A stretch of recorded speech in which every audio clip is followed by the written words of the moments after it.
తెలంగాణలో పార్టీ బలోపేతమే లక్ష్యం. సైకిల్ వేగం పెంచాలి. ఇదే టార్గెట్ తో చిన్నబాబు దూసుకొస్తున్నారు. కొత్త ఏడాదిలో సరికొత్తగా పొలిటికల్ టూర్ కు లోకేష్ సిద్ధమవుతున్నారు.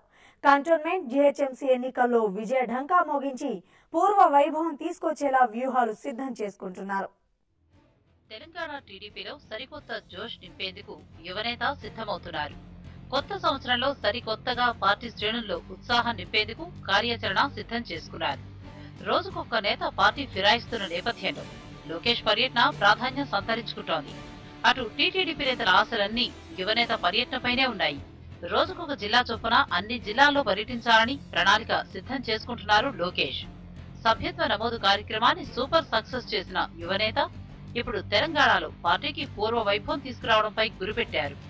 కార్యకర్తలు ప్రజలను నేరుగా కలుసుకోవాలనుకుంటున్నారు లోకేష్. చంద్రబాబు పాలనా వ్యవహారాల్లో బిజీగా ఉండడంతో తెలంగాణ టీడీపీ బాధ్యతల్ని లోకేష్ చూస్తున్నారు. జిల్లాల పర్యటనలో సభ్యత్వ నమోదు గుర్తింపు కార్డుల్ని నేరుగా కార్యకర్తలకు అందించాలనుకుంటున్నారు.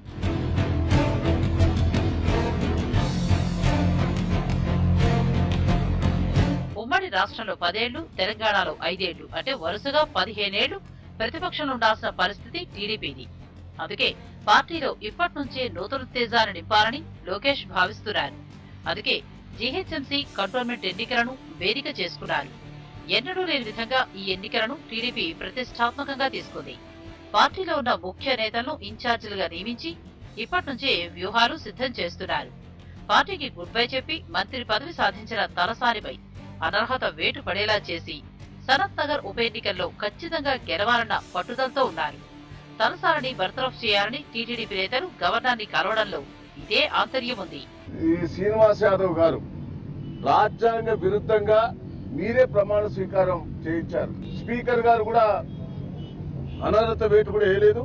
కాబట్టి మంత్రిగా ఉండేందుకు అర్హత లేదు.